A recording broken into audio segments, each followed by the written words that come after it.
केंद्रीय गृह मंत्री अमित शाह तमिलनाडु के दौरे पर हैं। उन्होंने प्रोटोकॉल तोड़कर समर्थकों का अभिवादन किया, कुछ परियोजनाओं की शुरुआत की और फिर लोगों को संबोधित किया। इस दौरान बीजेपी और उसकी सहयोगी पार्टी AIADMK ने राज्य में अगले साल होने वाले विधानसभा चुनावों को मिलकर लड़ने का ऐलान किया।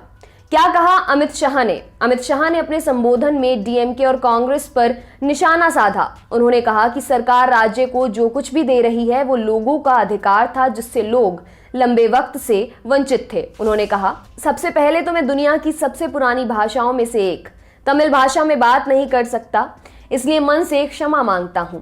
भारत के इतिहास में तमिल संस्कृति सबसे पुरानी संस्कृतियों में से एक है, जिसने हमेशा भारत को यश दिया है। संस्कृति, विज्ञान, कला, शिल्प, शास्त्र या स्वतंत्रता का आंदोलन हो, तमिल संस्कृति के योगदान को कभी कोई भुला नहीं सकता। महान तमिल जनता को मैं बार बार प्रणाम करता हूं। महान MGR और लोक नेत्री जयललिता जी के नेतृत्व में जिस तरह से तमिलनाडु ने विकास किया था, मुझे भरोसा है कि पलानीस्वामी जी के नेतृत्व में तमिलनाडु इसी रास्ते पर आगे बढ़कर देश का सबसे अच्छा राज्य बन सकता है। सूबे के CM पलानीस्वामी ने कहा कि बीजेपी को AIADMK का समर्थन जारी रहेगा। उन्होंने कहा कि उनकी पार्टी बीजेपी के साथ मिलकर 2021 का चुनाव लड़ेगी और जीतेगी। तमिलनाडु हमेशा PM मोदी का समर्थन करेगा। भव्य स्वागत किया गया। गृह मंत्री अमित शाह का चेन्नई में भव्य स्वागत किया गया। तमिलनाडु के CM E पलानीस्वामी और डिप्टी CM O पनीरसेल्वम समेत कुछ अन्य वरिष्ठ नेताओं ने एयरपोर्ट पर उन्हें रिसीव किया। वैसे तो शाह का ये दौरा सरकारी है और इस दौरान कुछ परियोजनाओं की शुरुआत करेंगे, लेकिन उनके इस दौरे के सियासी मायने भी निकाले जा रहे हैं। अगले साल होने वाले चुनावों से पहले उनका ये दौरा खासा महत्वपूर्ण माना जा रहा है। प्रोटोकॉल तोड़ा।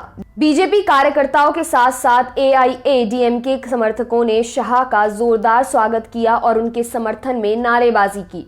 समर्थकों की भीड़ और उत्साह को देखकर गृह मंत्री कुछ दूर पैदल चले और हाथ हिलाकर अभिवादन भी किया। गृह मंत्री अमित शाह ने तमिलनाडु के कलेवनार अरंगम में 67,000 करोड़ रुपए की परियोजनाओं की शुरुआत की। उन्होंने तमिल में ट्वीट कर अपने दौरे की जानकारी दी थी। लिखा था, मैं चेन्नई पहुंच गया हूं। तमिलनाडु आकर मुझे हमेशा खुशी मिलती है। आज मैं अपने प्यारे तमिल भाइयों और बहनों को अलग अलग कार्यक्रमों के माध्यम से संबोधित करूंगा। एयरपोर्ट पहुंचने पर उन्होंने एक वीडियो भी पोस्ट किया था और चेन्नई के लोगों को प्यार व समर्थन के लिए धन्यवाद दिया।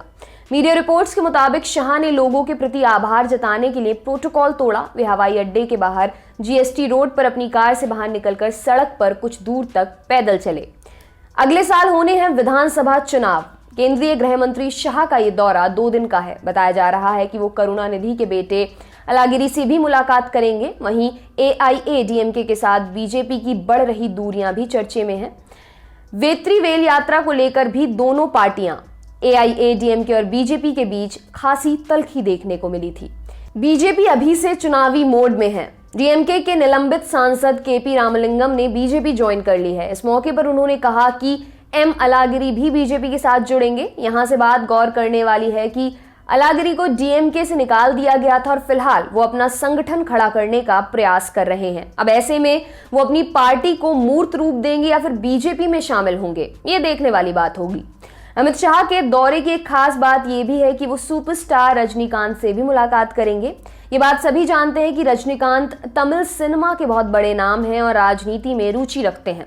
काफी वक्त से वो अपनी पार्टी लॉन्च करने की योजना बना रहे हैं, लेकिन अभी तक चुनावी राजनीति को लेकर उन्होंने अपने पत्ते नहीं खोले हैं। ऐसे में ये भी देखना होगा कि आगामी विधानसभा चुनाव को लेकर उनका रुख क्या रहने वाला है।